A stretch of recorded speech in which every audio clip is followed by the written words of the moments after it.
All right, we are live. We're going to go ahead and give them a stop here. All right. And I'm Wyatt Gehring, along with Kurt and I. Kurt here pretty frequently up in the booth. Oh, yeah. I am not. I love it up here. It's like a second home. Yeah, right? This first match is going to be an interesting one. Oh, yeah. We got Paul Mills on Esper Goryo's Vengeance, which is a spicy new deck that popped up pretty recently. Only about like a month ago it started showing up. And then the first time it really got camera spotlight, though, was at GP Las Vegas. Yeah, which was Last sweet. week. And we got an Arbor Elves that gets pushed right away. Josh Anke on Red-Green Ponza. Now, I've been known to play Ponza myself around here, so I was actually sitting down with Josh a little bit before and helping him with his deck a little bit. And I also got to play Paul's deck casually earlier. I wasn't using Ponza though, so I don't know how this matchup is going to go. But Esper Goryo's Vengeance is super sweet. I think that deck is awesome. I do too, because the big thing with it, like unlike a lot of the other Goryo's Vengeance decks, if you didn't see it at the Grand Prix Las Vegas, a lot of the other Goryo's Vengeance decks, they're trying to combo off as soon as they get, discard Gristlebrand, get it in the graveyard, get it back with Goryo's Vengeance, kill off with Nourishing Shoal and World Spineworm. Yeah. This one is more, if you watched it at the Grand Prix, it's a lot more of attempting to, let me get these life totals. So we got 17 and 18, yeah. And more what it does is tries to get Gristlebrand out early, and then draw your 7 cards and set up your entire hand for the rest of the game to play a longer, grindier game, and then just outvalue with using Jace. Yep, there you go. It's got a Collected Brutality with Escalate. So probably going to be looking at the hand and draining for 2 life. Yep. He did that to me a bunch. I mean, that is the only option he has. Oh, man. All the meat and potatoes in Josh's hand right now. With like 2 Inferno Titans, a Chameleon Colossus, an Acid Moss. Oh, wait. Yeah, an Acid Moss. And a Bonfire. And a Bonfire. Bonfire, actually not terrible, because Paul is running... the birds for the draw from Josh. You gotta get that acceleration. Yeah. Oh, yeah. Yeah, he is running Lingering Souls, which ended up being the reason why I lost both my games that I played against him. So, well, yeah. There's a Goryo's Vengeance from Paul, bringing back Gristlebrand. Well, you can block with birds. Would you block with birds? If I were Paul, I'd be trying to draw 7, which he just did. Yeah. I might take 1 hit here. Or Paul just finds a kill spell, kill the birds, get in. Yeah, that would be an ideal. Let's take a look at go to the match timer and hit refresh, because it looks like it hasn't refreshed on here. Sometimes you gotta. It's right down there. There you go. Oh no. Oh, maybe the one next to it.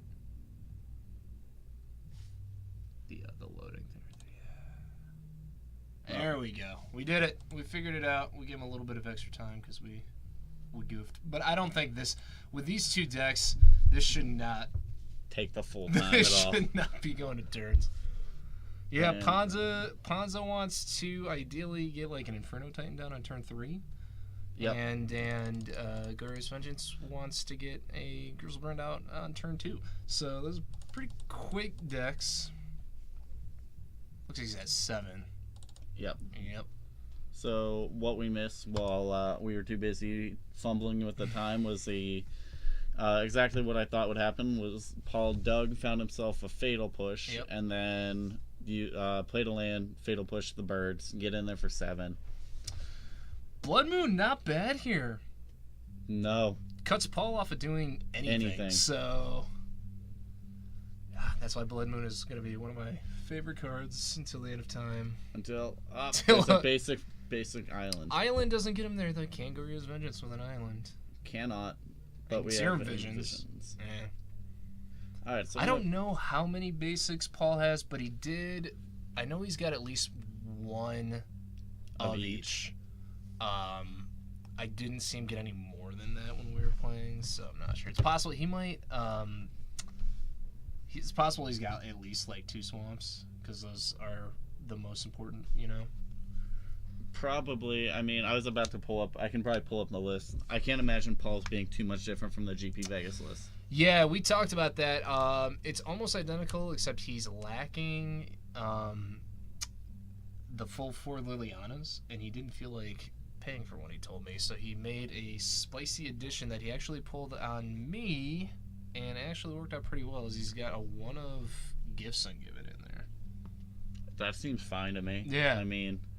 Yeah, so I was like, oh, great. Well, now, like, cards that I don't want you to have are either going to your hand, where you can use them, or your graveyard, where you can still use them, so... Alright, still stuck on 4 mountains and an island, though, so... And he's going to there goes the stone island. the island. Oh, man. Ponza stabilizing here. Getting the Blood Moon lock. Still don't know what Utopia Sprawl's on. I'm going to assume he named red, but it actually would be better for him right now if it were on green. So we don't know yet, but... Sunraid's 1 red and 2 colorless. Mm-hmm. Yeah. All right, we have Paul bringing in the Ambush Viper. Hey, it's a clock, and if Josh can't find anything before long, Right. It's a 4-turn clock right now. I imagine... 2 more turn because he won't be able to fetch. Well, it's a mountain Yeah. anyways. So, Yep, you're right. yeah. So 4-turn clock, he'd have to like get really poor draws to not find an answer for that. Oh, he's got He's got the Bonfire Infernal. Titan, He's man. got the Bonfire and Infernal Titan. Is that a Scoos? That is a Scavenging Ooze. That's a Scoos. That's the promo Scoos. Yep. That one's sweet. It's the same one I have. I think it's the same one most people use. It's actually pretty good against Paul here too, because He's never going to be able to reanimate anything now. right. And also, I honestly, despite life hills, it's looking like a real uphill battle now for Paul. For Paul, yeah. I mean, he's got to rely on naturally drawing a basic, which he does. I imagine does not have 2. very many of. The tip, I was looking at the list that they would run 2 basic swamps, and he's one island, 2 swamps. Yeah. So it's not well, looking... he has a plains in there too, so he might be on. Hmm. He might be 1/1/1, or he might just have an extra basic in there. So Either way, it's not looking. it's not. And now Josh can just hit whatever he targets with a Goryo's if he ever manages to cast one with a Scoos, and he can climb his life total out of the hole. I think Paul, he realized he just has to pass the turn. Yeah.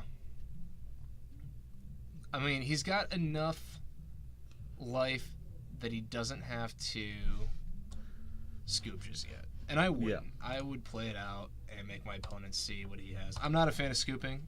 Anybody who watched my round on camera at the SCG Open in Baltimore will know that I'm not a fan of scooping. I did not see that. Oh yeah, we played it out for a while. I knew I was dead about 6 turns before I actually scooped. I was like, we'll play it out a little bit, get some camera time. It was round 2? Yeah, played Emma Handy, and she used Lantern Control, and it was not fun. It was fun. I had fun.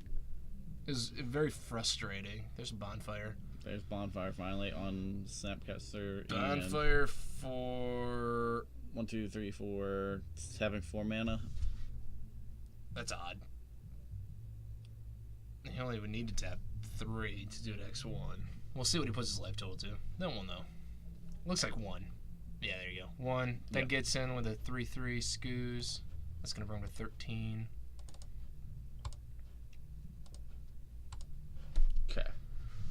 Now things look pretty dire for Paul. Yeah, I actually, whenever he first started looking through his deck, and I saw the Blood Moon, I was like, I feel like Blood Moon will probably be real good here, Yeah. but I don't know how good. Yeah. And Paul's having to just discard to hand size now, too. I mean, It's not the worst thing. He could just discard something, but... It's really hard to play Esper if you got nothing but basic mountains. yeah. And that's an Inferno Titan. This is probably going to wrap the game up. Yep. Yeah. Yeah, I think the nuttiest of nut draws Red Green Ponza can pull off is like a turn 2 Chandra. into a turn 3 Inferno Titan. And I don't know. The decks that can like get an out against that are pretty few and far between. Especially if you're on the play. Yeah, But- I'm trying to like. I haven't gotten much playtime against Ponza, but I know like from my experience, almost any deck I play except elves, and even still sometimes elves has a problem against their Blood Moon. And you would think if you're playing like a simple green deck, you got dudes that make mana, be fine for you. It's not as great as you would think it would be. Right. Yeah, that's what I found in playing Ponza. You get a really, really good opening hand, and if you're lucky, you're playing somebody who doesn't have Thought Seizes or Inquisitions to tear it apart. And you go off and you win pretty quickly, or you either don't get a good hand or your hand gets torn apart and it's a bad time.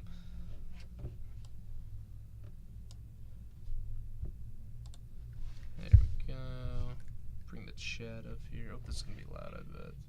I'm trying to think.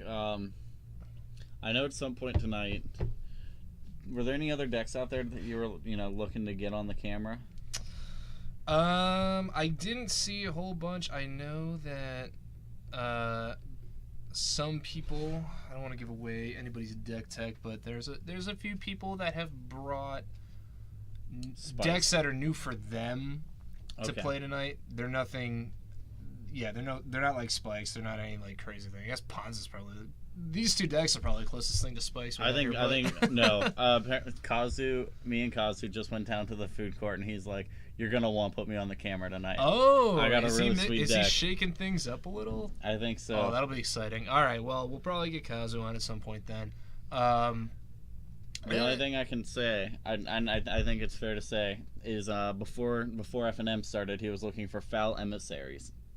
I don't even know what that does. You're gonna have It is to a refresh my memory. 3-mana common, maybe uncommon, from Eldritch Moon that says when Foul Emissary enters the battlefield, look at the top 4 cards of your library. You may put a card from among them into your hand, or reveal a creature card and put it in your hand, or maybe all creatures. Interesting. Is it an Eldrazi? It is a human it's a human? cleric. I could be wrong on that. okay. I'll actually just pull it up right now on my phone. All right. Where to get that? Foul Emissary. When Foul Emissary enters the battlefield, look at the top 4 cards of your library. You may reveal a creature card from among them, put it into your hand, put the rest on the bottom in any order. So it's an ETB Duskwatch Recruiter, and look at the top 4. Yeah. And then when then you he becomes an sacrifice Eldrazi it, when he dies. no, when you sacrifice Foul Emissary while casting a spell with a merge, put a 3/2 colorless Eldrazi horror creature token onto the battlefield. Oh man, I think I've seen maybe on like MTG Goldfish where he plays a bunch of wonky decks.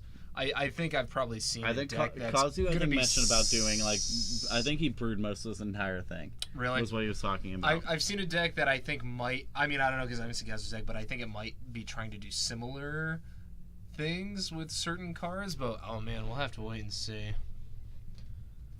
All right, Paul's on the play here. He's gonna play Flooded Strand and pass, and a Windswept Heath. He's gonna crack that. Go to 19. Probably gonna get a Forest. Turn 1 Arbor Elf. That would be Birds. You think I'm it's birds? calling birds. I call Elf. We'll see. Watch him pass. It could be a Sprawl too. Elf is the best turn 1 you can have. It's a sprawl. It's a Sprawl. Sprawl's not bad. No. Most people don't have removal for it. So I was gonna say I think bit of sprawl. ramp. If you between elf is the best one followed by a sprawl, but I think like between if you want sprawl or bird, you want the sprawl. It's harder to deal with than a bird. Yeah, especially when you know they're running fatal pushes, you do have to kind of be aware of that and see if you can play around it all. Sometimes you just gotta force them to have it, but. What do you think about Paul here choosing to get a non-basic on turn 1? I don't like it. He knows that there's Blood Moon in there, so. Oh, Fragmentize on the Utopia sprawl. He just put those in. So let me tell you a funny anecdote.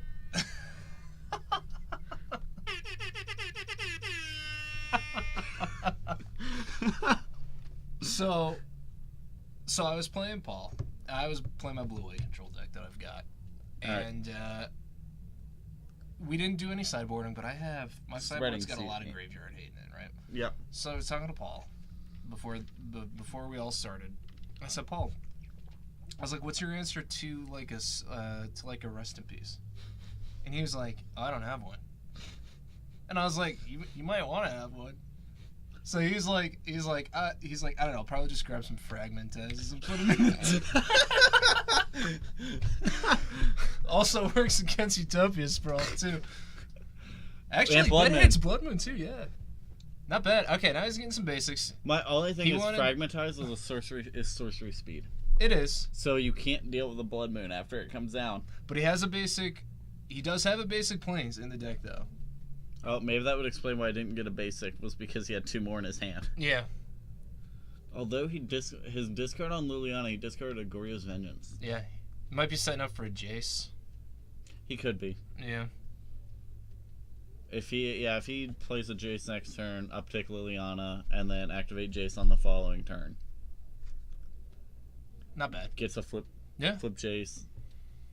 Man, they'll flip Jaces, man. They're hard He can to deal flip with, too. Jace if he discards a. Oh, that's sweet. Oh, Chameleon Colossus. All right. That was one of my recommendations. That card is so sweet. I ran that in Baltimore, and it did not matter. I ran it specifically for like Death Shadow, right? What does Chameleon Colossus say exactly? It's a 4/4. He's got Changeling, which doesn't matter. Yeah. He's got Protection from Black. Okay. And you can pay 4 mana and give him +X until end of turn or for X is his power. And yep, okay. Yeah, so for 8 mana, you can make him a 16/16.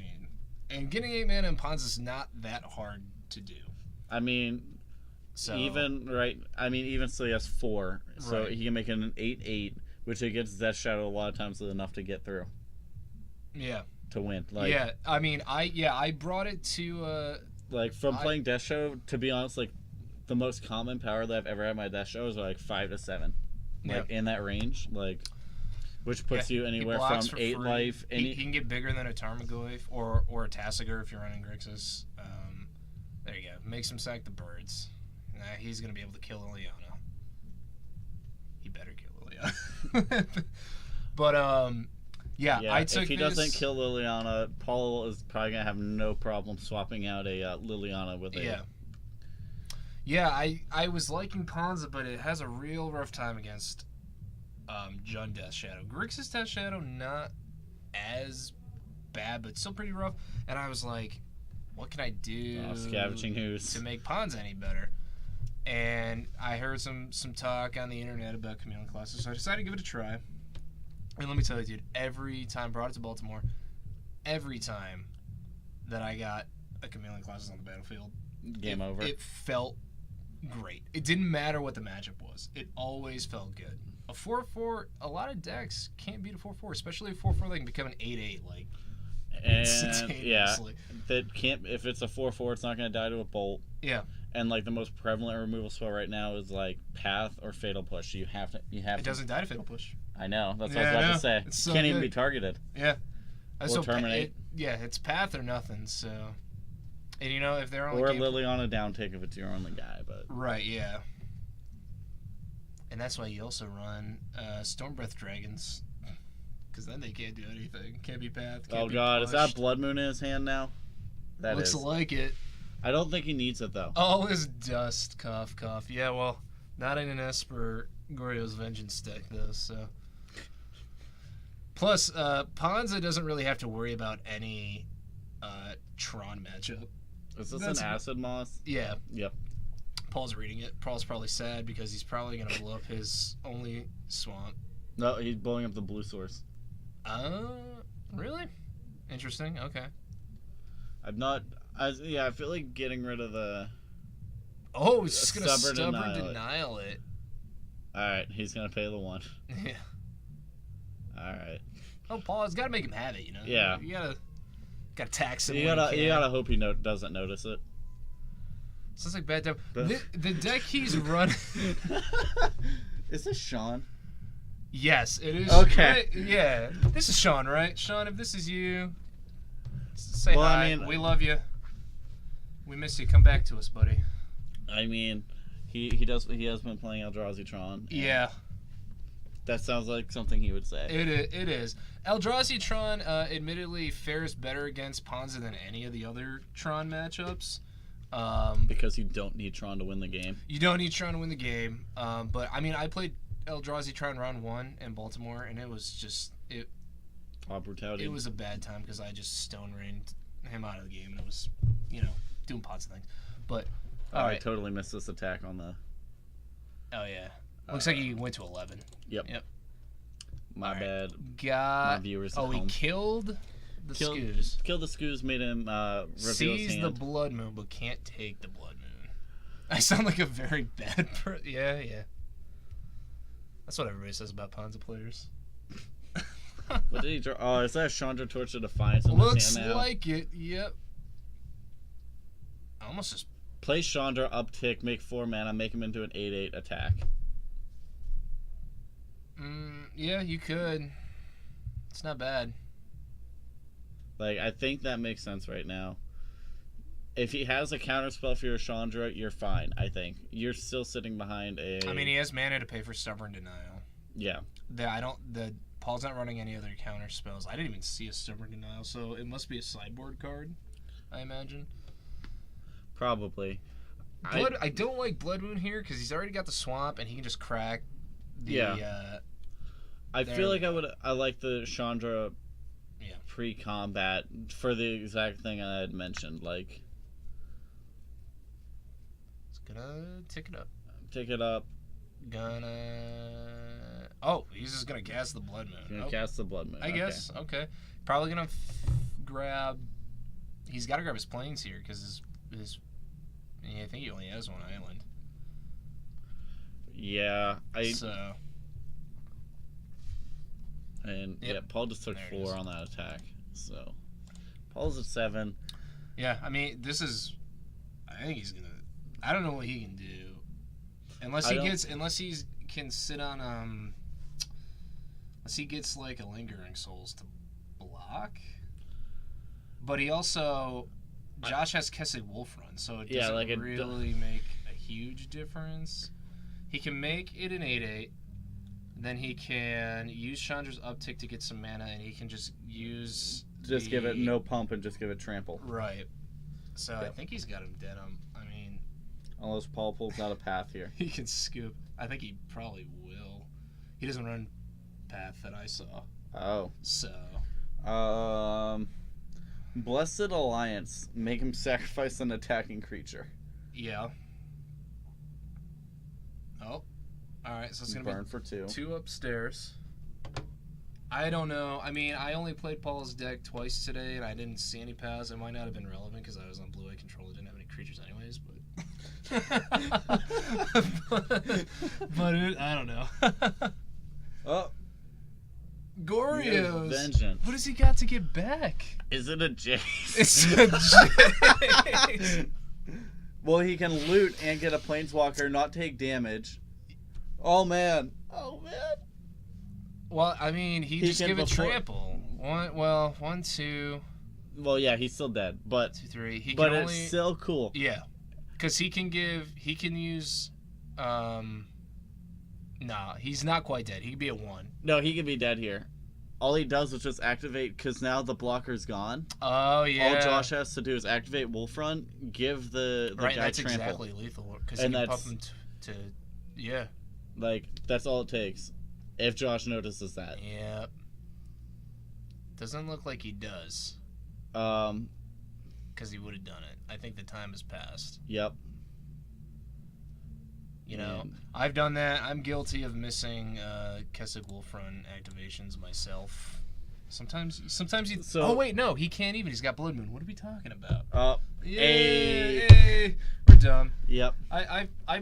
I played Pods again. That's because I refuse to. Trust me. I don't. I refuse to play Blood Moon. Uh, I opened one Blood Moon, I traded it for a Damnation, and then got rid of that because I refused to play both of those cards. I don't play Damnation. But you know me, I like. He's gonna Blood Moon, down tick. man. He's gonna get back Goryo's Vengeance and bring back the Gristlebrand that he discarded on the looting ability. He's just gonna do it to gain life, I imagine. Kill Lily or kill Chandra. Kill Chandra, gain 7. Yeah, keeps him in it. But that Chameleon Colossus, man, what I tell you, that card does work.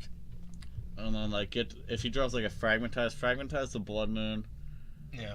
Because I know, he borrowed 3 fragmentizers right before round 1. Yeah. Oh man, I feel dumb for missing the whole Blood Moon thing now. But hey, you know. I feel like this maybe from our discussion earlier about maybe you just shouldn't even play the Blood Moon. Like, yeah, I don't think I would have bothered with it. Like, you know.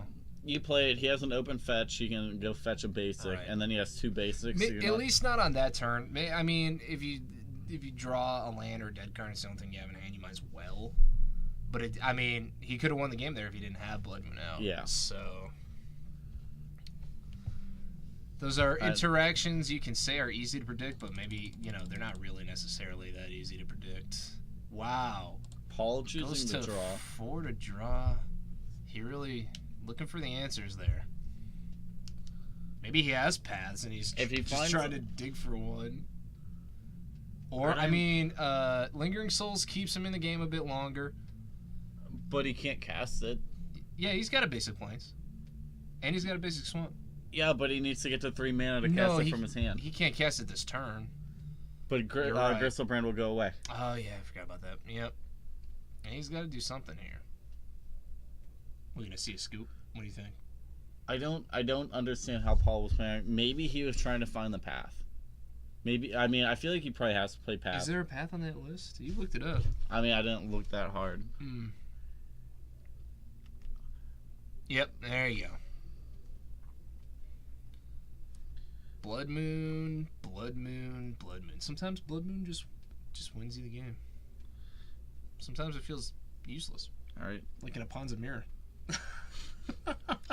Or against elves. I'd probably board out Blood Moon against like elves. Probably Merfolk unless they're running. Well, no, the other one mutavaults and stuff. So. We didn't see was Obsidat. I was gonna say Obsidat's really sweet in Aspergoria's Vengeance. Yeah, but you know what blocks Obsidat? Oh, the Chameleon Colossus. Doesn't matter if he's coming in and draining you for 2. That's true. Yeah, Turn. It's like a slow burner there. But, yeah, there's path. There's 3 of them main. Yeah, all right. He probably was digging for that then. Man, yeah, dude, that Chameleon Colossus. I turned him on to that like right before we started.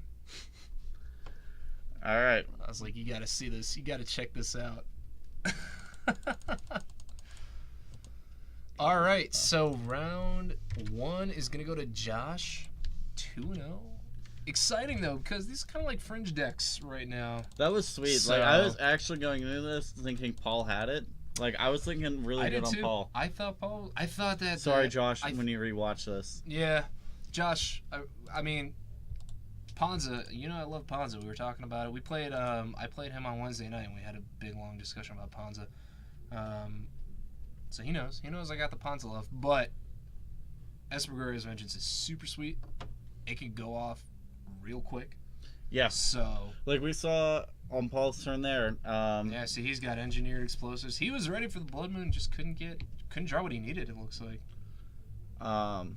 But the thing we had saw there was like instant speed, flip my Jace. Like Goria's Vengeance, flip my Jace, get back Gristlebrand on my turn. Yeah. And try to set back and kick him. Yeah, I mean,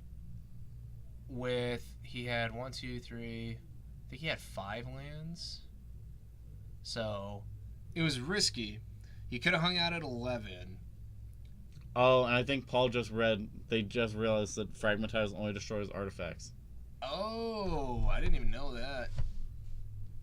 Actually, now that I think about it, I'm pretty sure it does. Oh, man. Maybe Sean. Oh, yeah, because Natural State, I think, is the one. Natural State is the 1 green, destroy target artifact or enchantment. Yeah, right. You might be right. With 3 or less. Didn't necessarily have a huge impact on the game, except for maybe. Nope, destroy artifact or enchantment. Oh, it does. Oh, okay. All right. Good. I didn't think Paul would miss something like that, but the difference between that and Natural State is that Natural State is instant. Yeah, and it only hits 3 or less too. Yep. Yeah. All right, guys, we're gonna head down though. Take a short break.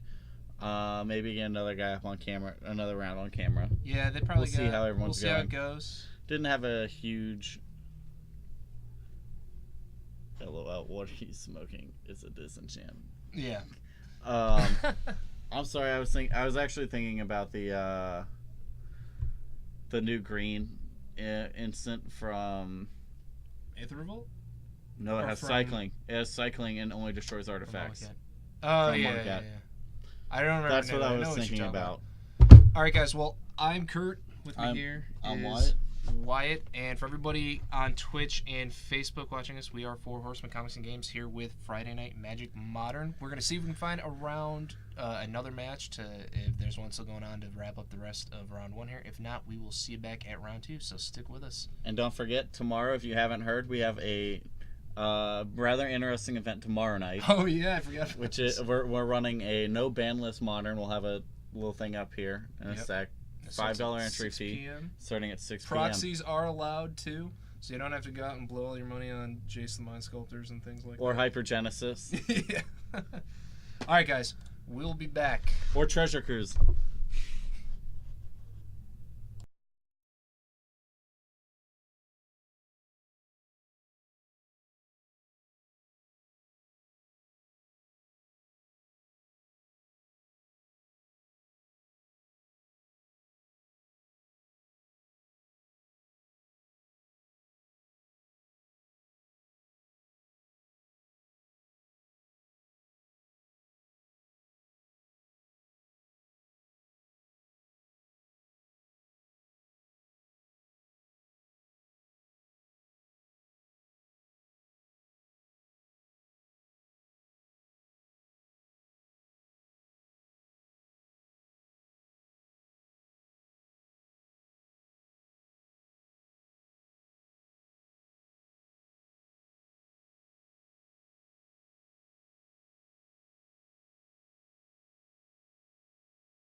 Bob. All right. And we are back for round 2. All right, welcome back, guys. We just got to get the names on the board updated real quick. Apparently, we just got a tornado warning for anybody watching in the West Virginia area. It just came through my phone like a second ago. But I knew about this because my significant other is driving up to Detroit today, and she has to pass through Pennsylvania, and she got a tornado warning up around Washington earlier in the day, so it must be moving this way a little bit. Just some high winds. Nothing really to worry about. Player 1 is... All right, and there we're going to let them get settled up. We're going to get set up here before we give them our stop so that they know to go. But we have Jimmy Nutter playing 4-color Death Shadow. And we have Kazu running Bug Eldrazi. Which means he's going to be... Here's what I'm thinking. Because I've seen some lists like this. I'm imagining... I think it's called Decimator of the Province. Which is like a mini Craterhoof behemoth type creature that you can emerge in. Yep. So, plays off of that that other guy we were talking about before. I can't even remember what he's called already. Foul Emissary. Yeah, sack him to emerge the Decimator, and then you get a 3/2. Seems pretty good. They're sitting around waiting. Looks like they're just waiting on our stop. I'm just waiting on Wyatt to get this figured out. Yeah, because normally it just auto types all these, but... Oh, well, yeah, we've been having some issues with this since we switched our hardware a little bit ago, so it's probably we lost all those things. All right, let's get the timer set up here, and we will give them... And for some reason, Jimmy's... There it we go. is. All right, let's get the timer set up, and we'll give them a stop. And there we go. And Kazu is gonna play Birds of Paradise off of Misty Rainforest. Can't tell, it's a little shiny. It's either that's that or a Birds off of a Verdant Catacombs. Catacombs. Okay, yeah. And we have somebody there And resetting the somebody dice. is helping them out with their life already. Okay. And then we have Jimmy leading off with a Mishra's Bauble. Look at the top of his library. Kazu immediately disregarding my request to put his lands in the back, as he does. This is what happens. He doesn't do it, and then like halfway through the match, he'll remember and he'll switch him for me. Both of these players also round 1 did win, so Yep. I'm not sure. I would assume if... What's up? We gotta set it to 0-0 because Kazu does not want a match yet. But other than that, we're good to go. All right. All right. Jimmy going down to 17. With, Getting an Overgrown Tomb. Jimmy on the 4-color Death Shadow list. I'm gonna assume that he's probably playing... I don't know if he's gonna be playing the blue splash or the white splash though. It'll be Jund and X, and I don't know if the last one will be. I like the blue splash because Snapcaster's sweet, and also Stubborn Denial just like goes really well with Death Shadows when they're huge, and Goyfs. Yep. So that seems a little bit better than having like a Path to Exile. Like, what do you even run in the white? Lingering Souls. Oh, Lingering Souls. Yeah, Lingering Souls is okay, but I don't think it's really necessary in Death Shadow. You have enough power coming down on the board anyways, but... Alright, and then we had on Kazu Ancient Stirrings finding a watery grave to put that into play tapped. Yep.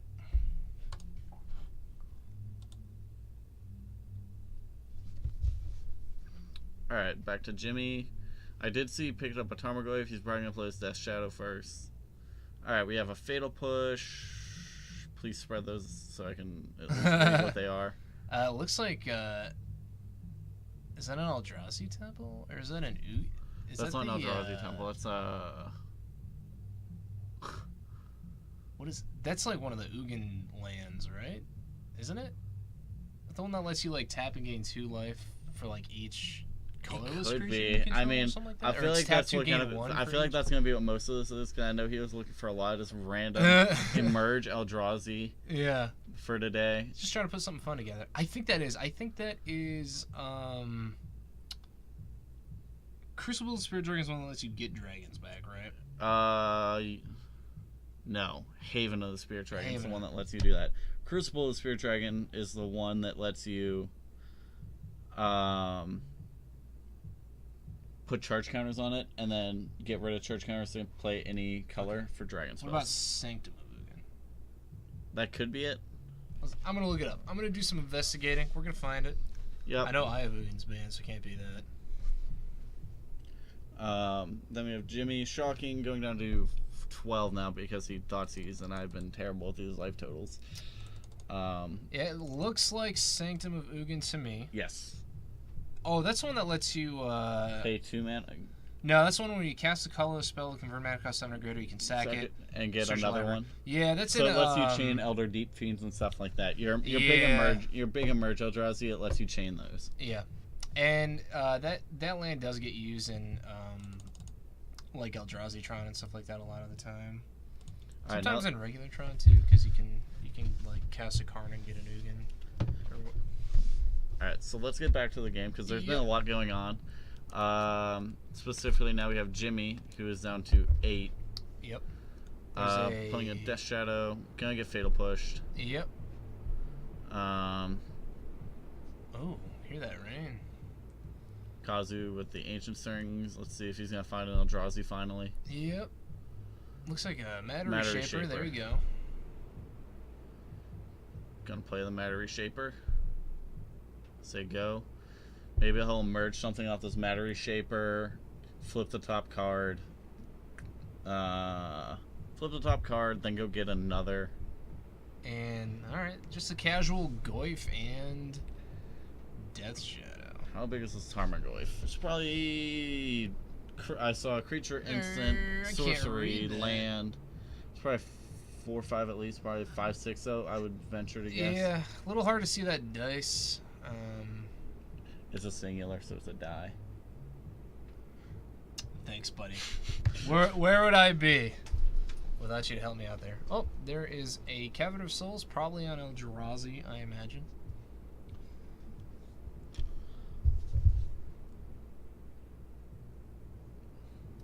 Oh man, playing the Foul Emissary. What'd you find for us? I'm so excited. That is an Elder Deep An Fiend. Elder Deep Fiend, yeah. An Elder Deep Boy. The one that lets you. I didn't think Elder Deep Fiend let you look at somebody's hand. No, that might be the what's the other one that he plays? It's the Emerge is like double black and 6 or 7. Distended Mindbender? Yes. Yeah. That's the one that lets you look at a hand yeah. and take something CMC 3 or less, or and 3 and greater than 3. Oh yeah, yep. Sean's got our back here. Distended Mindbender on there. Okay. Yep. All right. He's sacrificing the tomb. Probably gonna go get a Deep Fiend after he sacrifices it. Oh, okay. What ended up happening was he sacrificed the Matter Reshaper to a Descended Mindbender. Yeah. There we Revealed go. an Elder Deep Fiend that went to his hand. Now he's searching off of the trigger on the Sanctum to go get something, which he already has a Deep Fiend, so maybe not another one. What you got for us? Another Deep Fiend. Another one. No, it's another Mindbender, isn't it? Or No, is it's that a another Deep Deep Fiend. Oh, okay. Oh, okay. I see it. Alright, then we have Jimmy with a Tarfire and a Temur Battle Rage in hand. Let's see. I don't know what Jimmy just picked up. 6, making it a 7/7. No, like.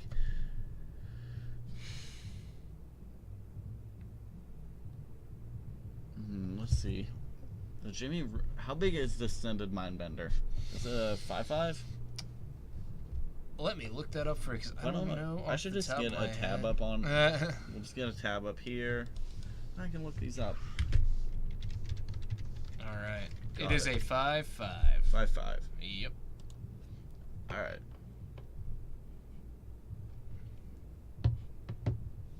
Man, that's got a sweet art. Yeah. Eldrazi are cool. You know, they're I wouldn't very say cool. Lovecraftian. I mean, flavor wise, they're cool. Russian foil. Oh man.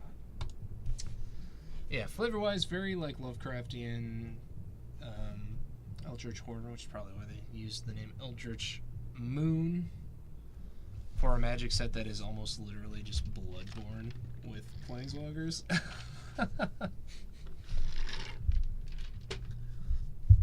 Alright, so gonna cast Noble Hire. Noble Hire. Oh, is that the stealing. I think that's Judge David promo? Rayhaus. I think he borrowed Rayhaus. Yeah.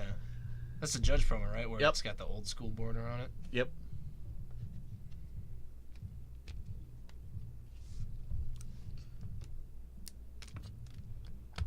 Jimmy casting a What Liliana happened for last Jimmy to turn. go all the way down to 2? I don't know what series of events happened to put Jimmy way down there and Kazu at 12. I'm not sure either. I think they just now caught up with all their life totals. Yeah. This has been a bit of a wonky match. They've been doing a lot of things. Kazu's lane's in the front, throw me off. I don't know who just won. I don't know either. I literally don't know. It must have been Kazu because he cast the Deep Fiend and tapped down his board. At upkeep. Okay. Yeah. Yeah, Well, it would have had to have been. We'll know for sure when there's a clear winner of game 2. But I Well, imagine when we see who's on the play game too, we'll know who won game. Yeah. Kazu probably won with the tapping down with Deep Fiend, and then I imagine. I don't want to make assumptions though after what happened at the West Virginia State Championships finals match. That was a rough one. Typically, because it tends to be the case that whoever physically scoops their cards up first is the one who's scooping. But it can play where they're just like, yeah, I'm scooping, and then the other person starts to do it, which is what happened. I was gonna say, I'm always really like, whenever I play, if my opponent starts to scoop up their cards, I'm always super worried about scooping mine up until like I have a confirmation that they're conceding. Right. Because I'm always worried if I scoop mine up quicker, they're gonna like take it as, oh, he conceded first. Yeah. I mean, well, that's what happened at the state championships too, because I actually didn't see that. in the finals, the Grixis, it was Grixis Control, I think, versus Affinity. I think that's Okay. what it came down to. And Grixis Control won game 1, I think. And then game 2, the Affinity player scooped his cards up first.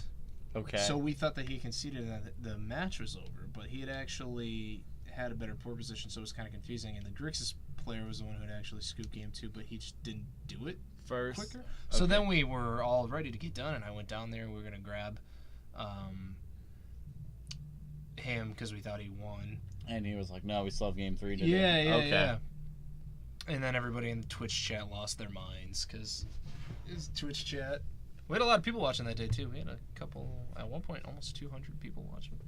Dang. That's Yeah, a good It was turnout. pretty sweet. You needed to get me on there for my air horn. For the air horn? From up the air Yeah, horn. we have not had much air horn. There hasn't been You know. anything too super crazy. Like, what was it? What got the air horn game 1? The instant speed, Goryo's Vengeance flip. No, the fragmentize. Oh yeah, the fragmentize on Utopias for all turn 1. Yeah.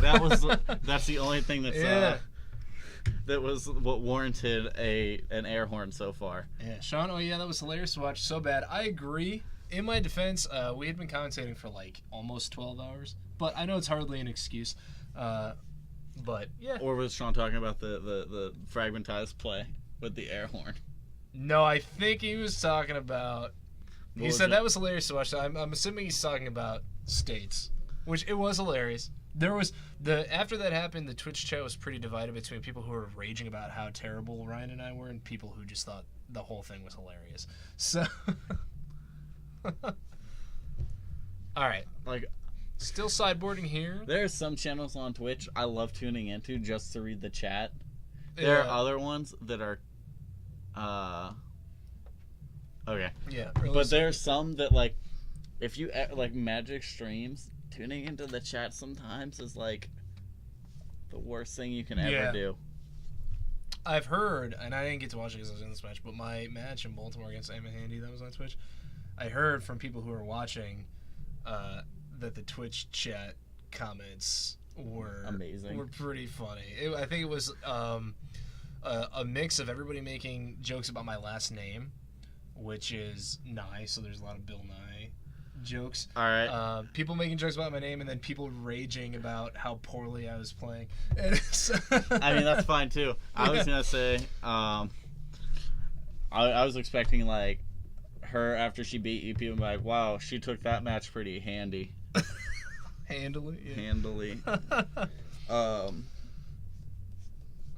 Yeah. The best Twitch chat though to tune into is tuning into the cooking channel. Actually, one of my favorite channels to just. Oh, I've never checked that out. The cooking channel is amazing because it's usually just stock cooking videos that like the whatever network doesn't want to pay for the rights for anymore, so they become open to public domain. Oh, nice. And it's a Twitch themselves runs the channel. Yeah. And it's 24 hours of just stock videos of people cooking. And it's usually pretty nasty looking meals. I'm gonna be completely honest. They all look pretty gross. I mean, sometimes you get like the occasional dessert thrown in there and you're like, I can do this. I mean, I watched 30 minutes of a woman showing us how to cook cornbread. But the Twitch chat for that is incredible. Exciting. All right, we're about to see who lost game one here, we think. Oh, okay. Oh, pre-game effect of Kazu. Oh, yeah, okay. With a late line of the void, James did end up losing. Yeah. All right. As we suspected. Yep.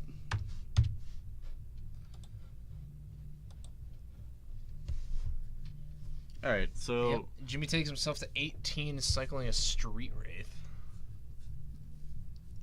How do you feel in this situation if you're on Shadow and your opponent starts with a ley line of the void on turn 0? Or as a pre-game effect? I mean, not great. It really, if he's splashing for snaps, that's bad. Typically, the If four-color list, if it's playing blue, the one that broke out was from the team event in Louisville, which played one sideboard Snapcaster. Okay. Mage. So, yeah. But also think that you're losing your Tarmogoyfs. Yeah, you're losing your Goyfs. If he's probably not on Tassiger because he's got Goyfs, right? So. I think they Unless it's played like like a an Angler or a Tassiger. So you lose your ability to get those guys Like out a fast. singleton. Like they don't play many. Definitely sets you back. It doesn't necessarily make the game unwinnable for you, though. Let's see. All right, and Jimmy's at 18 here. He did Trying. cycle a Street Wraith in game 1. There we go. Turn And 1. down to 12? He fetch shot. Fetch shot. Okay.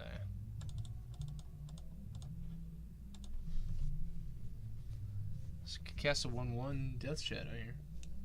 Which doesn't seem terrible. I mean, getting it out there. it's always going to be or Tarmogoyf there's is a an Goyf. 0-1. That's an 0-1. Okay. Yeah, it's not as bad as like a Rest in Peace because the Goyf can still get big off of Kazu's graveyard, you know. Yeah, But it does set him back, and that's a but turn it doesn't 2. matter whatever it's gonna be exiled. Yep.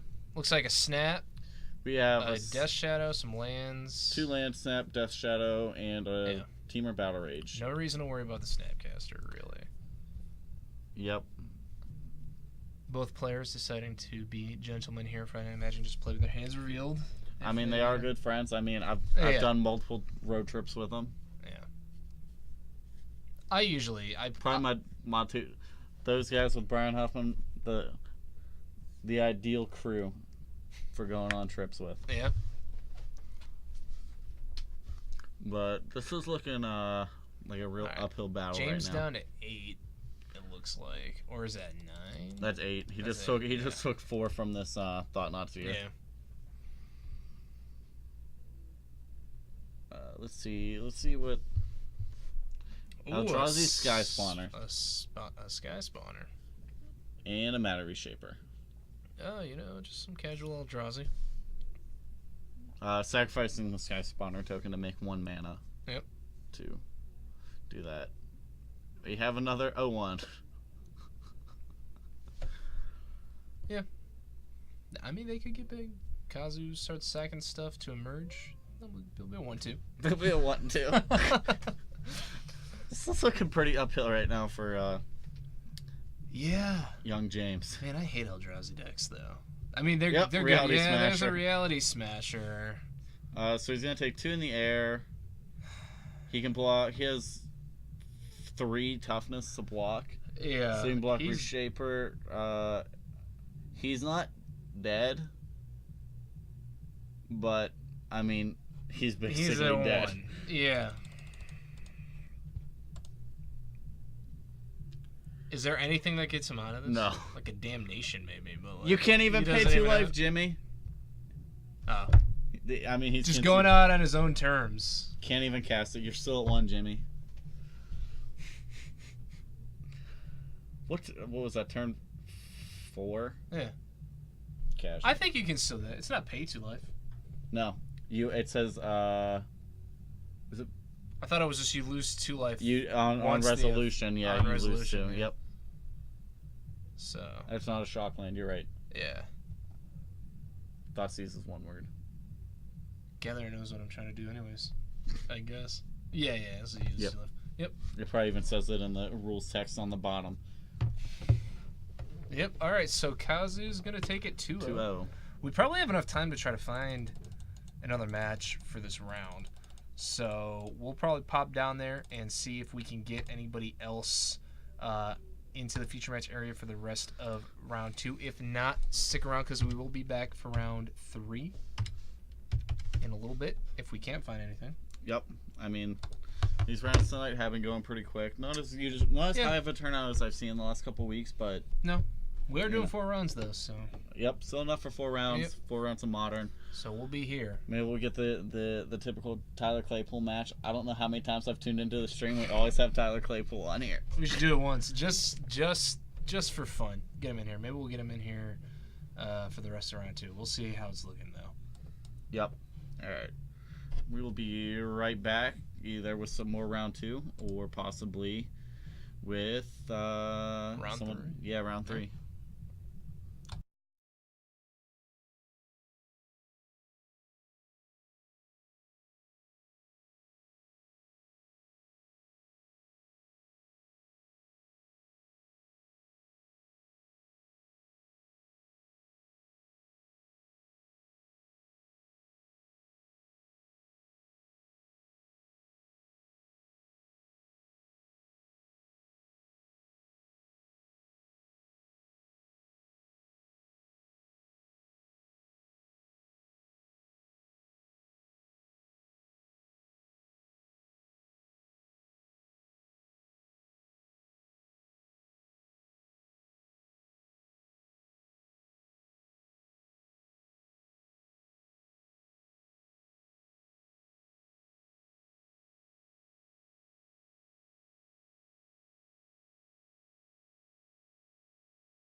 How's it going, guys? We are back with round 3. We have fan favorite Tyler the Turtle Claypool running his classic Merfolk deck into Jonathan. What's his last name again? Merrifield. Merrifield. Okay, yep. Jonathan Merrifield. A bit of a newer player around here. I think he came in on Wednesday. I'm not sure, but he is on black-white tokens, which is a deck that I think is super sweet. We're just getting everything set up here. We'll get the timer on, get everything updated, and once we do that, we will give them the stop. Looks like Tyler's got 2 islands in hand. I saw a Phantasmal Image. I didn't quite catch the rest. We'll see. We'll see what he's got. And we're in for Wyatt here. Getting all the information Here we put go, in. here we go, here we go. All right, let's get their timer going. I'll change their record here. in a Yep, sec. they're both 2-0 coming into the round. Tyler, I don't know who he played in round 1. Round 2, he played Josh, who we saw run Ponza in round 1. Got a narrow victory. I was watching that one at the end there, and it was close. It was close, but I can't remember who Tyler played round 1. I don't know either. We can go ahead and get these guys all right, started. let's go. There they go. All right, so now they know they can start. And Kurt, we'll just start off again. Who do you have? Who do you think is favored here in Merfolk versus Black White tokens? It depends on John's removal suite, I think. I think the edge goes to Merfolk right now, unless I see some good removal from John. He could have like fatal pushes and paths and stuff like that. Help him a lot. Otherwise, I think he's gonna have a hard time. I think the Merfolk are just gonna get bigger. And I mean, his tokens and the island walk. So yep. yeah. And with Black White not really having any hard way to deal with a lot of it, like at least sideboard, Yeah. might be a little hard. So, and you have to. I apologize if you can hear any of us eating, because we are hungry and we just got some dinner, and we're gonna eat it. So. Yep. I'm really hungry.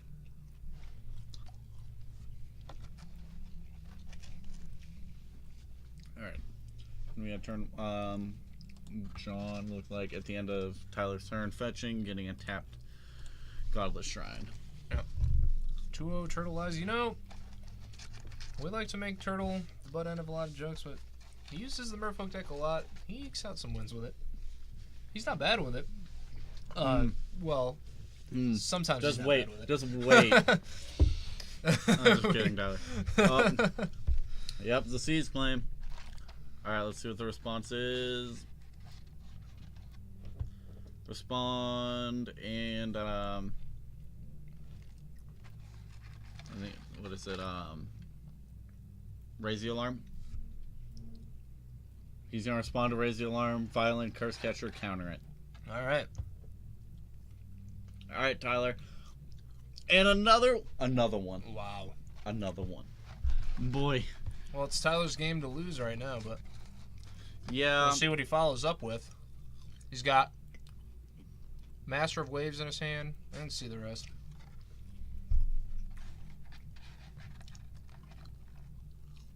Basic Plains for John. Casting Lingering Souls. I'm getting the token party started here. Not going to be able to flash it back just yet, though. Yeah, he's still a little bit off that. But, you know, sometimes souls are a couple souls getting in there. I think if John's going to win these matches, he's got to be like really, really just aggro. And not just that, like having both of my lands seize claimed on turn 2. Yeah.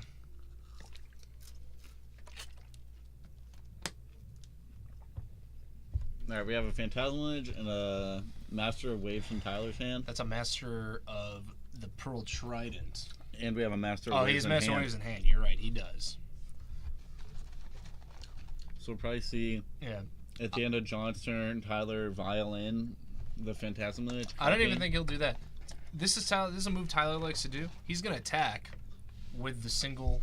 I like that. I like viling it in at the end of turn. I do too. That way they both get They can both Island attack, block. right? But he likes to play it safe. I think he might wait and attack, and then violet in once no blockers are declared, or even if blockers are declared.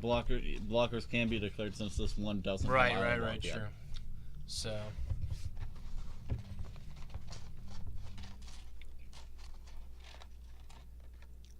We'll see what he does. He's got black. Fatal men push. again. Oh, fatal push. There you go. Is he gonna vial in? Okay. Copying it so that he gets some value out of it. Right. And we did see a shock on John's side so he could cast that fatal push. Tyler finally getting some blood spilt.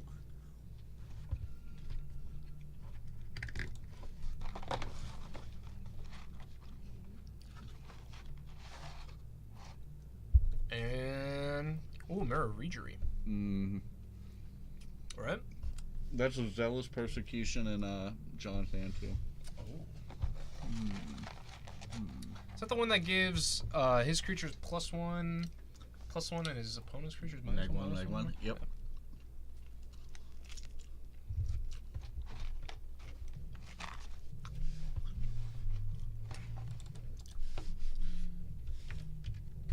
I've always been a fan of black-white tokens, but sometimes the deck does struggle to compete in the meta we have.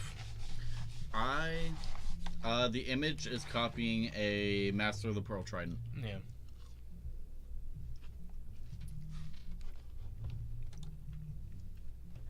Oh. Looks like we got Intangible Virtue. Alright, so we got some No, 2/2 man. tokens now. 2/2 with Vigilance. Mm-hmm. Not like they can block anyways, but...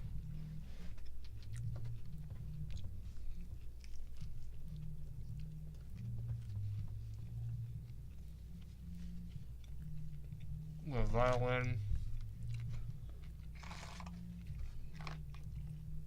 Silvergill. Sean says, fun fact, black white tokens, the very first modern deck I built. Sweet, man. I like that deck a lot. Doesn't have enough green. Can't get behind it. Alright, so Tyler playing the... Alright, played the Lord of Atlantis, tap down, Mirror Regery trigger, tap down the Spirit. I think Tyler's one card left in hand, which we know is the Master of Waves. Then getting an attack in for 1/4, 8. Getting an attack in for 8 to drop. Should be 6, right? No, because this is a Master of the Pearl Trident, so this is getting +2/+2, and this guy's getting +2/+2. So he's a 4/4. They don't pump 4/4. each other. Yes, they do. It says other Merfolk, and he played a Lord here. Oh, he played Lord. I did not Yep, see the that's Lord. 8, and it looks like we might have missed some damage elsewhere because John is at 6. I think according to he his dice. played Shockland at one point. That's probably why we missed that. Yep. Alright. I think that we're at a point, though, where it's just going to be impossible for John to come out of, Yeah. like... It's like, hey, can you wipe my board to do 18 damage to me? If not... Or get some lifelink in there, but even still, like, backswing is going to be 12... 17. If Tyler attacks out, is 17. Like, it's not looking good for John, especially because he can't block anything. But he's got to put up some type of fight. He can attack for 8 right now in the air. Yeah. Plus, he has the Zealous Persecution to make it 12. If he had another... No.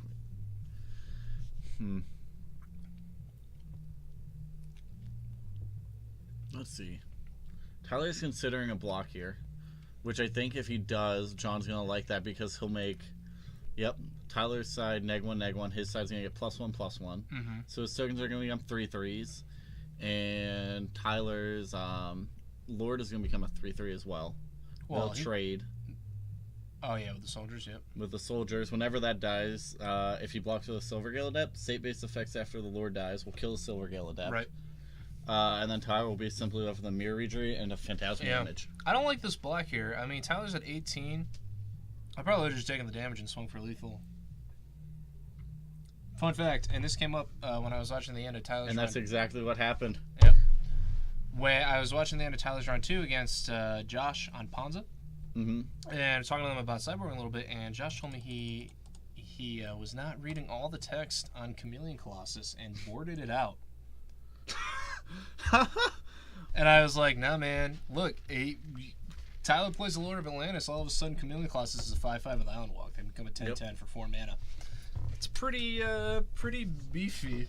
Yeah. The Chameleon Colossus, man. There are a lot of things like that. On a Wednesday night we had here, and it was a situation me and Russell Morehouse, one of our regulars, always talked about. Never expected to come up, though, because not many people play elves, like me and 2 other guys. But that is that the Elvish Champion says all other elves and pumps a Glistener elf for Infect. And Russell's opponent was playing elves and played an Elvish Champion against them. And he's like, cool, Glistener elf, play my Glistener elf, attack you, can't be blocked. And it's a 2/2. So they're scooping it up. I think John scooped it up. Tyler vialed in another Phantasmal Image. Copying the first Lord and then giving the first 2 Island Walk. And, Yep.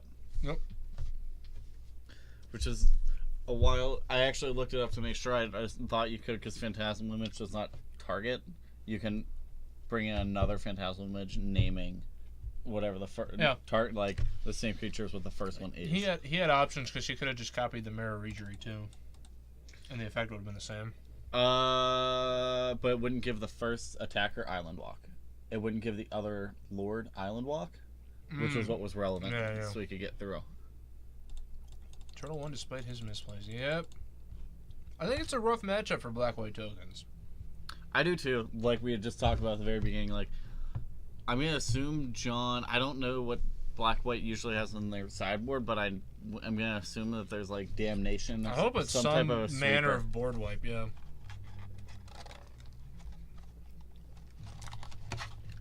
I mean, to run a deck where your only 2 colors are 2 You know what he needs to do? Sweeping colors. Of Magic. Yep, it definitely is. That's what I thought. I assumed it would be in there. You know, it'd be an amazing tech. What?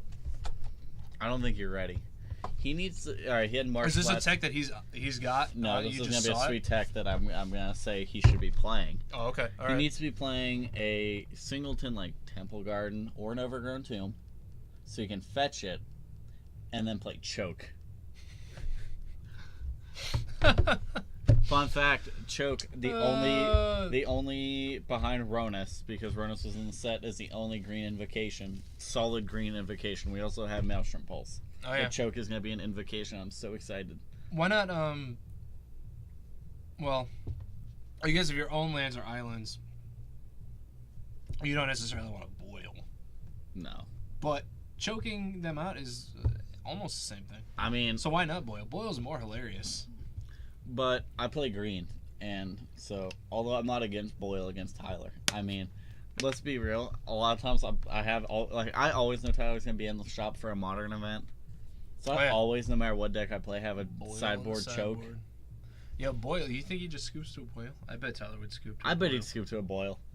He'd be like, I'm not playing any of this crap. Especially and if pick it up. Especially if he didn't have an Aether Vial out, and you boiled him, I think he'd scoop it up. Boil him, then Ancient Grudges, Aether Vial. Man, there's a lot of sweet invocations for my Ponza deck now, though. I'm not getting any sweet invocations except for Choke. Like, get those invocation Blood Moons. I thought about getting the invocation Thoughtseize, but then like, I don't want to spend $150 on each Thoughtseize. You know what we need another invocation of, which would be super dope. Stone Rain. If this is a lot of the invocations from Hour of Devastation are land destruction based, I think, to tie in flavor-wise with Nicol Bolas arriving and causing general upheaval and chaos on the plane. So Stone Rain definitely works flavor-wise. It's an iconic Magic card. Sure. I don't even know what it like. Green. There's no really like. I guess green is not even close to like what. There's nothing devastating in green. It's all about growing stuff. Yeah. Yeah, you gotta watch that. Yeah, not really. I mean, green has like enchantment wrath. Dude, And give me a artifact give me a naturalized invocation. I will buy that. I will buy all of them. Fracturing Gust. Fracturing That Gust would be fine. sweet. And they haven't done a hybrid mana invocation. That could be kind of cool looking. I wonder how they would do that. I don't know. Maybe they'd have like one side of it be like on the bars on the side. They normally like they're either gold or black on the border. Like one Right. side would be one color, the other would be the other. Yeah, it could be. I mean, I don't think they're going to, but No, it'd be sweet. Fracturing Gust always just reminds me of the one time way back in my youth doing a Shadowmoor draft where I actually pulled off. And I drafted this oh yeah, and Lord and of then Extinction is and another great pulled one. this off in a game where I had Enchanted Evening on the battlefield and a Twilight Shepherd, and then Fracturing Gusted. What does that do? Okay, so Enchanted Evening was an enchantment from. Oh wait, real quick, we have it looks like an yeah, Inquisition of Kozilek. Yep. Probably Uh, just take a Lord here. Lord, Silvergale, Lord, and Harbinger of the Tides for Tyler, Yeah. with 3 islands.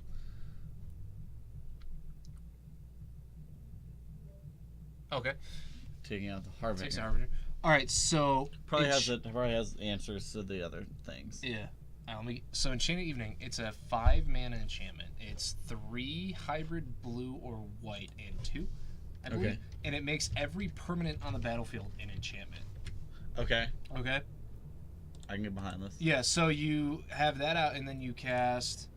Oh no, it's 2 or 3. All right. So you have that out, and then you cast Fracturing Gust, All right. and you just blow up the whole board and get a bunch of life. But if you have Twilight Shepherd in play, she persists back, and then you get all your stuff back, like all your creatures.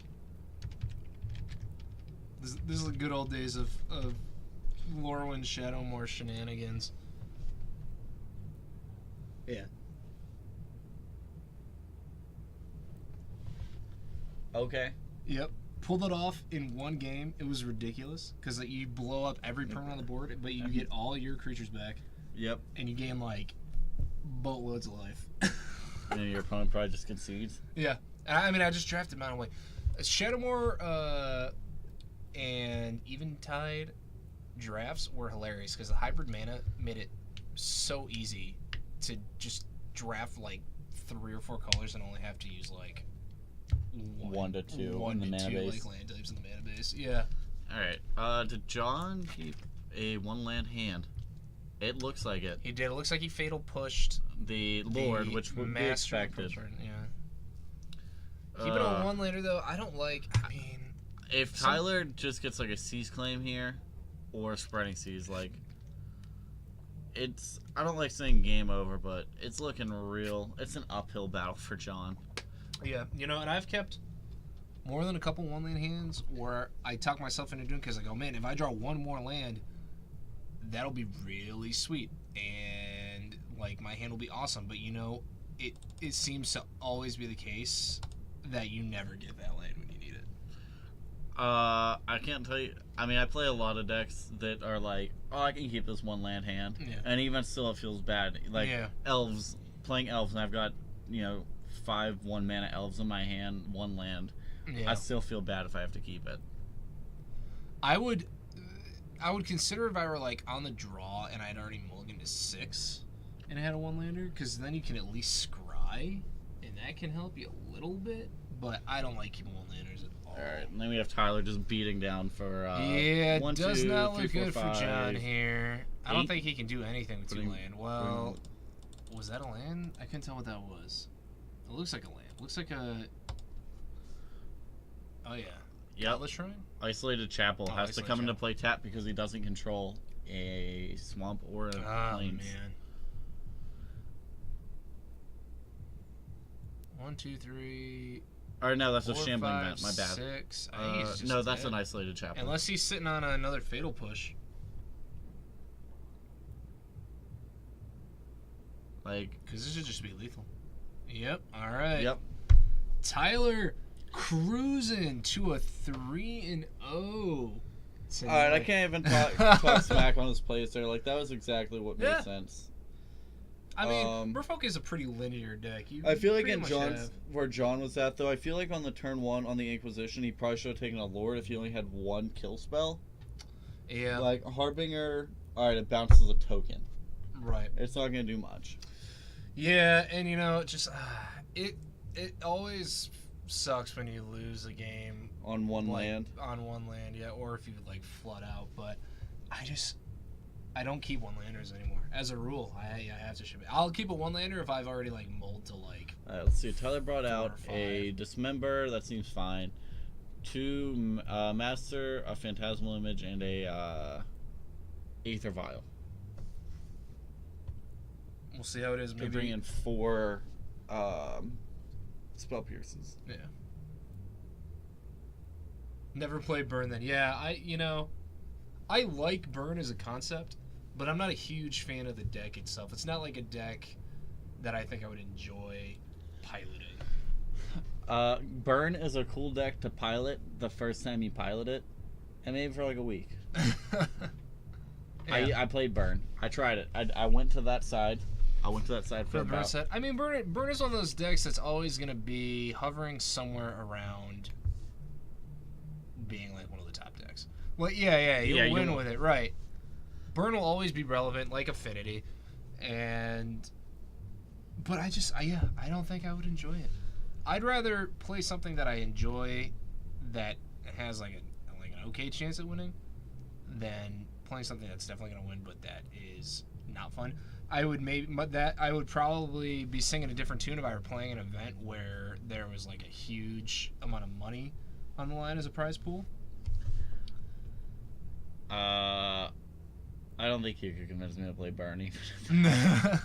I mean, there's always other decks you can play. That's Like my thing, I played up in the shop in Washington. Yeah. And I played against this guy in the finals, and good kid. And in the last round, he played Burn, and me and him had this conversation. I was like, "Yeah, I used to play Burn." He's like, "Oh, why don't you anymore?" And I was like, "I set the deck down for 1 month to play something different. I picked it up after 1 month, and in that 1 month that I was gone, realized how much I didn't like playing the deck, and wanted to like the sequencing."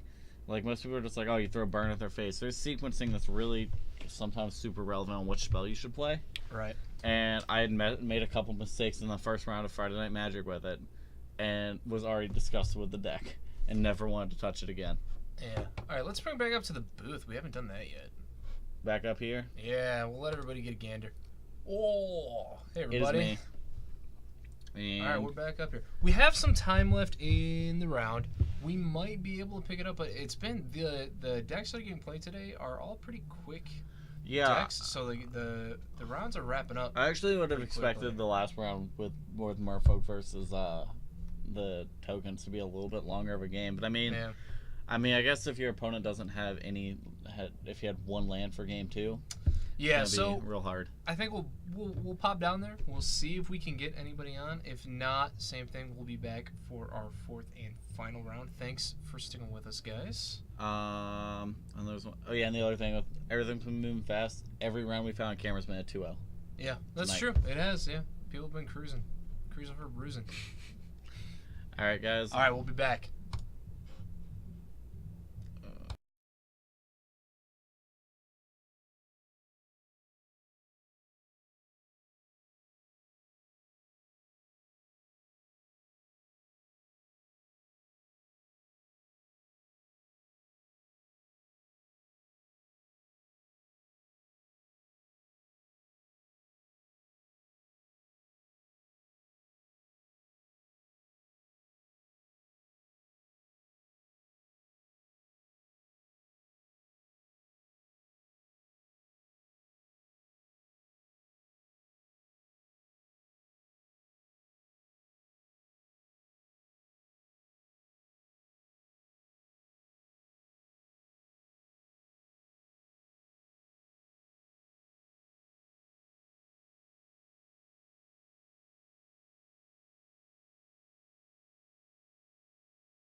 All right, guys, welcome back. We are here in the last round with the fated battle Of good versus evil. The matchup of destiny.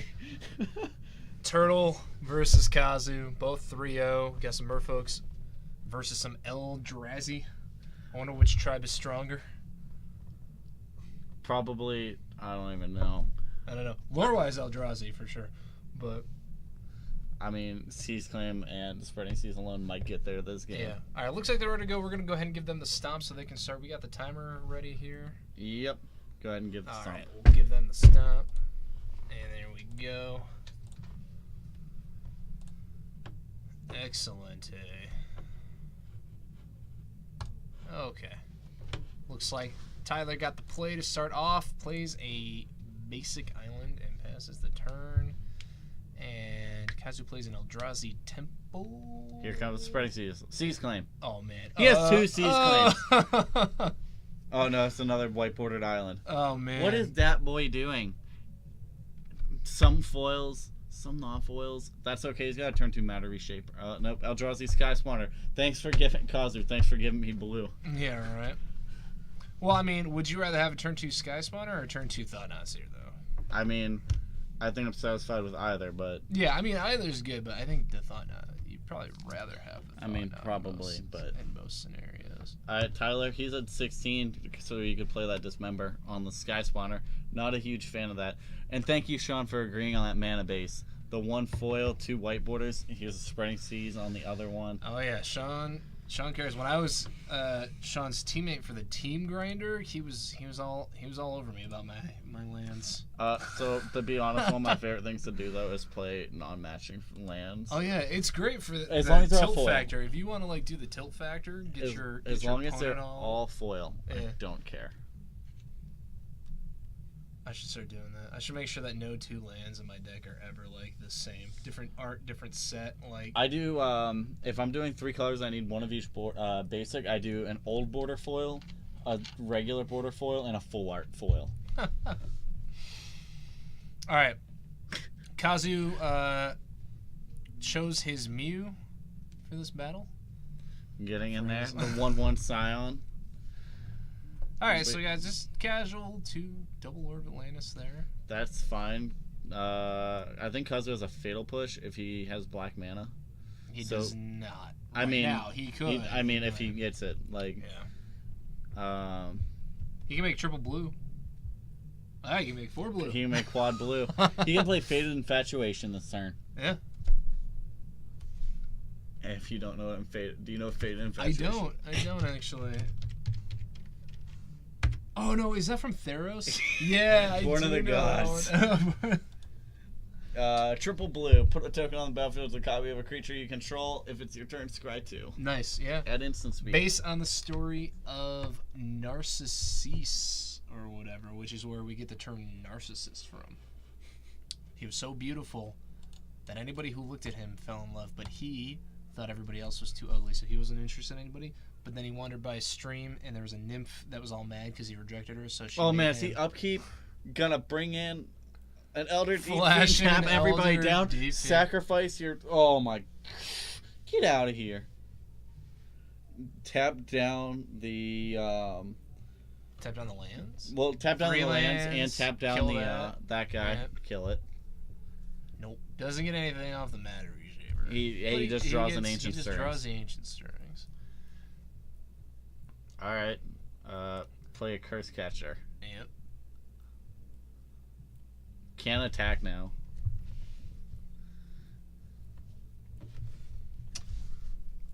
Boy. What's this? Oh, Reality Smasher. Smasher. Smashing. That card Talk is about the it. most feels bad card if you see that on the other end of the table. I know. Tyler, he had his 1 clean removal spell to it, and Yeah. he used it on an Eldrazi Sky Spawner. I mean, I always talk about this, and I talk about this on Tyler stream. going to 2. But where do they draw the line with the creature? Because Reality Smash, you get a 5/5 for 5 with trample and haste, and if you try to do anything to it, you have to discard a card. And especially in, I say in colors when it's a colorless card, Yeah. that you have the fast Eldrazi mana or Eldrazi Temple lands. Yeah. Like, Oh, yeah, I can play this on turn 3. Oh. Alright. I'm going to do some ancient Stir the stirring pot. here. let's see, what does Tyler have up? He has 2 Lord of Atlantis, 2 lords. a Silvergill Adept, and a Curse Catcher. So the Curse Catcher 3/3. Everyone's a 3/3 except for the Silvergill. Which is 4/3. 4/3. Look out, Reality Smasher. So- Silvergill Adept is coming for you.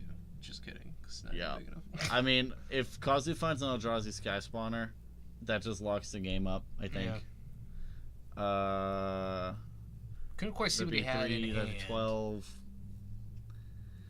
plus 4, 16. That wouldn't be lethal unless, yeah, like, actually, a Sky Spawner wouldn't be here, like, just because Claypool has lethal backswing right now. Oh, yeah. Alright.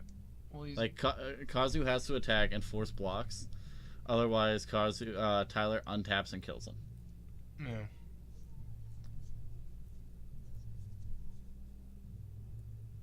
I don't know how I feel about giving up a Lord yet, unless he wants to, like, Yeah, try I to don't get know rid why... of everything. He should just...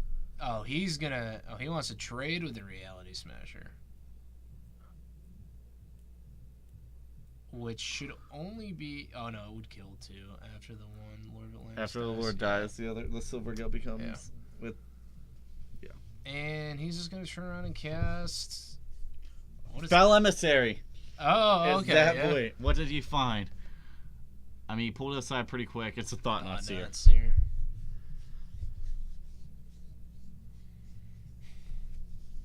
Alright, so Cause, like, Looks like he's got another Silvergill in hand, and... Silvergill gonna reveal this Lord, Yeah. play another Lord. Sean, that is a Foul Emissary. When it enters the battlefield, he looks at the top 4 cards of his library and can put a creature into his hand. Reveal a creature and put it in his hand. Then he can sacrifice, whenever he sacrifices it to cast an Eldrazi spell, he With gets Emerge. to cast an Eldrazi spell, he gets a... Yep. He gets a 3/2 token, and Kazu's gonna wrap it up with another Reality Smasher. Kazu was worried about the Seas Claims and Spreading Seas. Battled through 2 of them on his 2 Eldrazi Temples. Yeah. Reality Smasher is just a really ridiculous creature. I had a game pretty much like locked up against a Tron player the other day, and had a clear board. Things were looking good. Had his lands locked down, mostly. But he top decked Tron piece, got Tron online, and cast 2 Reality Smashers, and hit me for 10. No matter what I play, Elves is about the only thing that I play that I don't really mind a Reality Smasher against, because like any of the decks that play it, like Elves is just naturally well off against. But like Death Shadow or anything like that, like I look at a Reality Smasher and go, I don't know how I can beat this. Yeah. Like, if I dismember it, I have to discard something else. Right. Like my best hope is to get the only thing on board, and then like Liliana down tick. Assuming there's no other creatures as a buffer either. Wonder what Tyler boards into this matchup. Dispels and Spell Pierces aren't really... No, because super Kazu's useful. got almost all creatures. Yeah. I would like to see Kazu's full list. Yeah, I checked in with him to see if he was running the Decimator of the Province. He's and not. He's not. So... I want to know what his full list is. I mean, I'm not normally an Eldrazi fan, but this list has been real sweet, and I wanted to... It's a cool take on Eldrazi. I just played... I asked him about it, too, and he said it was completely... he did the whole thing himself. Like, it was Well, it looks a lot like Bant Eldrazi on the surface. A lot of the... It shares a lot of similar cards. It doesn't have the Eldrazi Displacer or anything like that for the lock pieces, but I mean it's like a value Eldrazi deck. He's running all of like the best Eldrazi pretty much. But I think like the thing was like he for a long time has been saying to play Descended Mindbender and sideboard of Abzan Company, Oh, nice. and people are like, "That's I don't even know what that card does." Yeah. I mean, and he's like, "It's great because in Abzan Company you can cast on like turn 3, turn 4." Yeah. Potentially hit 2 cards. Like sacrifice Kitchen Finks persist it, get Descended Mindbender down, look at your hand, get rid of like your Fatal Push and whatever relevant thing is going to be in your hand. Like, Right. get rid of your Tasker, get rid of your Fatal Push or your Terminate. All right, now I have a 5/5. Like, It definitely seems sweet. I do like it. Spicy deck.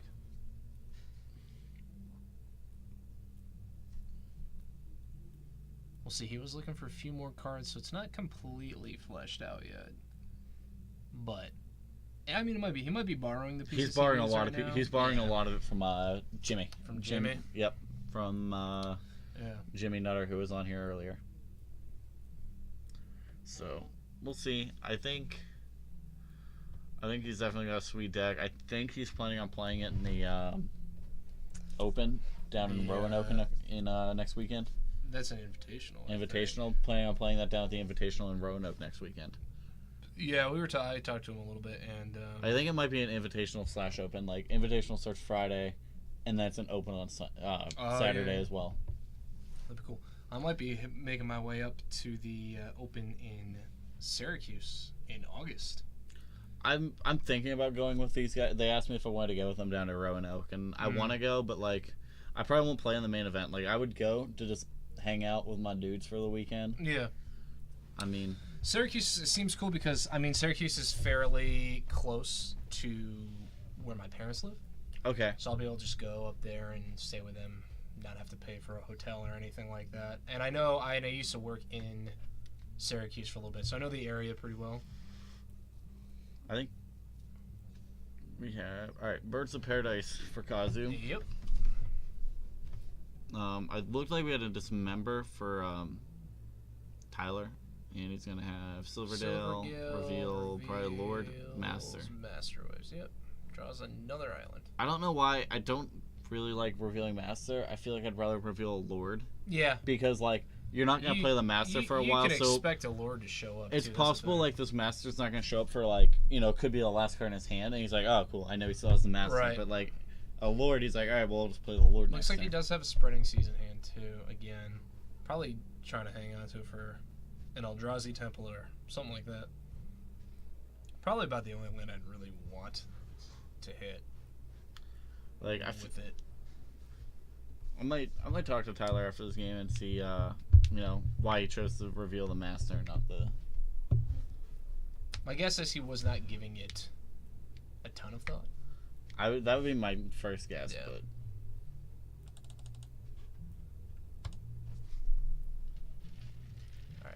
Kazu. it's kind of like Gonna whenever I play switch up. elves, like Guiltleaf Palace requires I reveal an elf. You always reveal the elf you're about to play. Llanowar Elves in a lot of situations. Or Elvish Mystic. Elvish Mystic. Elvish Mystic, Llanowar Elves, rarely a turn 1 Heritage Druid. Only like turn 1 Heritage Druid if it's going to be turn 2 Dwynen's Elite. To start going off, and like turn 2 Dwynen's Elite, tap 3 Arc Druid. But, or like Nettle Sentinel. Yeah. No, we had turn 2 Sky Spawner. Is he gonna... Yep, and here comes the Master that... Or the... Not the... Yeah, the Master of the Pearl Yep. Trident. Gonna get him for 3 here. Unless that was what he revealed. He Take might Kazu reveal the to Master of the 13. Pearl Trident and not a Master of Waves.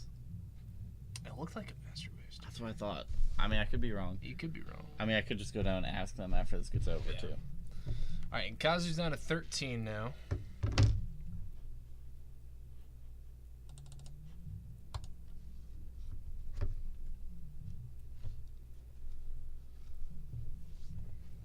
Alright. There's a Sky Spawner again.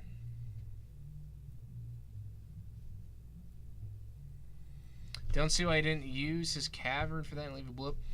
Yeah, it'd be a bluff at this point, but not. I mean, it's never bad to bluff if you can hang on to a card here, make it look like I mean, you maybe yeah. have something up. Yeah, I agree. Probably should have used the Cavern.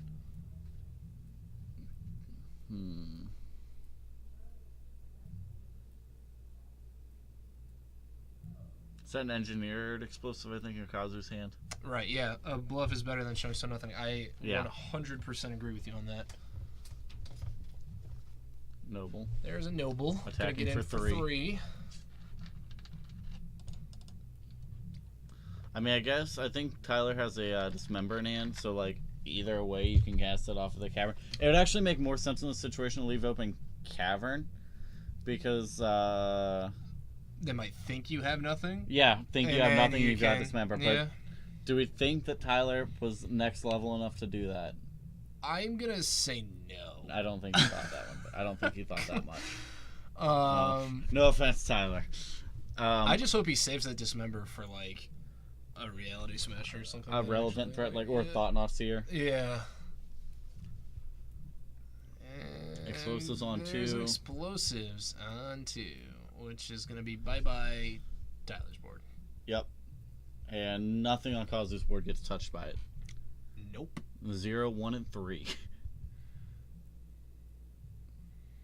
All right, you got one turn to attack. You better make it good. Better play that Master of Waves this turn while you still get tokens.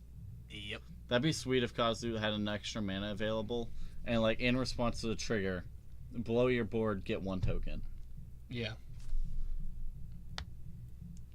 All right. I mean, he's getting So he's 4 tokens. Got in for 4. So Kazu's down to 8, and he gets 1, 2, 3, 4. Yeah, be 4. Bringing out the Squirtle squad. Love those Arcade Post tokens. Oh, is that a Collective Brutality in Kazu's hand? I can't Yes, tell. it is. It's gonna be a Collective Brutality. Kill your Master. Goodbye. Goodbye all your tokens. Goodbye tokens. Yep, and then you can crack the just leave open to crack the Yeah. Engineer Explosives at any time. Bye Merfolk. Yep, getting in for 4 again. Or 3. 3. My bad. I can math. I can math real good. I mean, sure. I mean, that bluff makes more sense here, Sean. Yeah. To just hold up counter magic, because then you still have Dismember too. Unless you didn't have Dismember that I thought he did. Yeah, he does. Yeah. Is Kazu actually at 9 too? I think he is.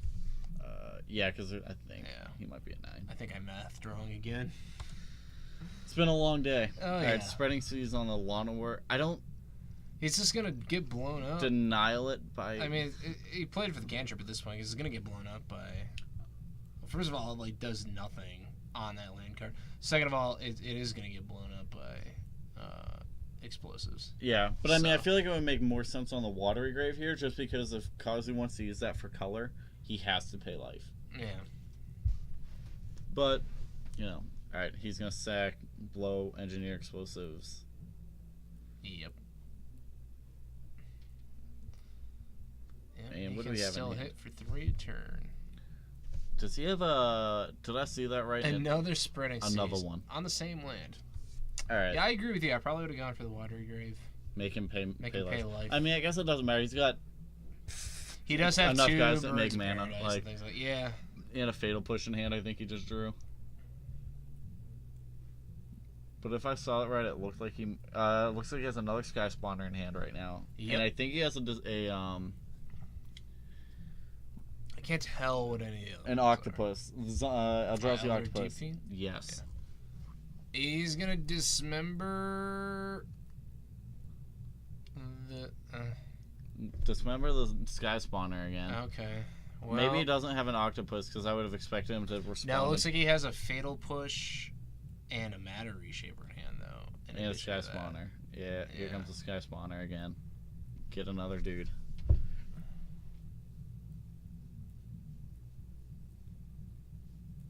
Pretty Yeah, sure that attack alone would have forced that EE and left him with 2 Cs. yeah, on could board. have saved the C's. Probably could have, yeah.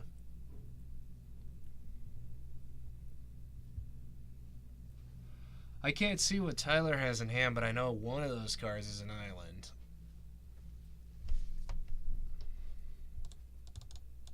And Tyler's down to 10. Yep. So looks like just a beat down for 5. A Dismember, another Dismember. Tyler's gonna go to 5. Things look pretty grim. Gonna stir the pot a little. Elder Deep Fiend. There's an Elder Deep Fiend. What's the emerge cost on that? Boy. Was it 7 or 8? 7? I want to say 7. Oh, And Tyler scoops it up. Aw, to two Elder. Yep, he had 2 Elder Deep Fiends in hand. Yeah. And a Fatal Push. Yeah. And that's got another 2-0 win here. Yep. Man, these fast rounds. 20 minutes.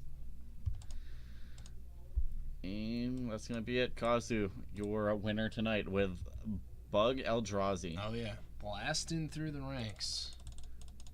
I mean, I don't even know if he had a game 3 at all tonight. I mean, aside from the fact that Kazu already is an exceptionally skilled player here, like, back-to-back state champions here, like, Sorcery Games Open top 8 before. Yeah. Like, aside from the fact that he's already an exceptional player, like, showing up with the deck, you know, brewed, well, it looked a lot like Ban Eldrazi, like, just came out with a Right, clean. well, I mean, not a lot of people, you don't see a lot of Bant Eldrazi either, so it's not a deck anybody came in tonight prepared to face by any means, I don't think. Yeah. So, Oh, man, that's a foil engineer explosive. oh, yeah. But,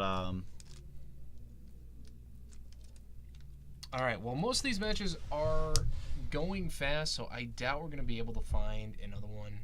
yeah, 'cause, yeah, we for the haven't most been part, able to find we one get all down night. and there's like one game left Yeah. going on, and they're in game 2 or 3, and they're about to finish up. Yeah, so let's bring it back up to the booth real quick. We'll let Wyatt do that. Starts at 6 o'clock. It is the modern...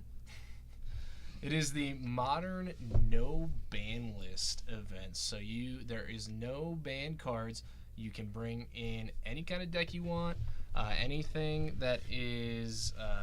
well, it's got to be modern legal, so you can't bring like But a not modern legacy legal deck. at the But same like, time. yeah. Anything Um, that could be legal and modern if it wasn't banned. Yep.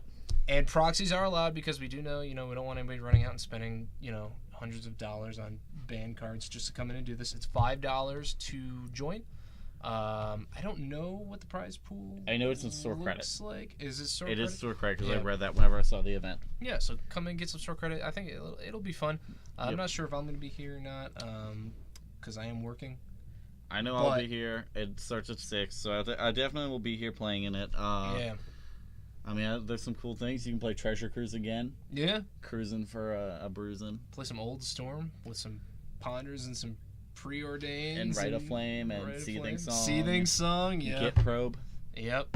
So, yeah, it should be a good time. Skull Clamp Affinity. Yeah. Skull Clamp Affinity. Glimpse of Nature. Elves. Yeah, hopefully we get a good smattering of people with a good diverse pool of decks. That should be fun. If you're interested in any other events going on this weekend or next week, you can always hop on our Facebook.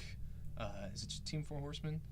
Team Four Horsemen MTG, Team Four is Horsemen our MTG. Is our regular Magic group, and then also just Four Horsemen Comics and Gaming. If you haven't followed the page yet, we'll post any of their weekly events going on. Yep, we always have our events posted up on our Facebook page, so you can always go check it out there if you're not sure. They usually have, if you're interested in prize support and things like that, we usually have that up for specific events. For So- every event page has the prize support for that event, Right. The detailed breakdown, so you know when you show up what you're getting. Yep. All right, guys, so that'll do it for us this evening. Once again, I'm Kurt, and with me here is I'm Wyatt. Wyatt, and we are Four Horsemen. And thanks for coming out and hanging out with us tonight. Yep. Thank you. Hey.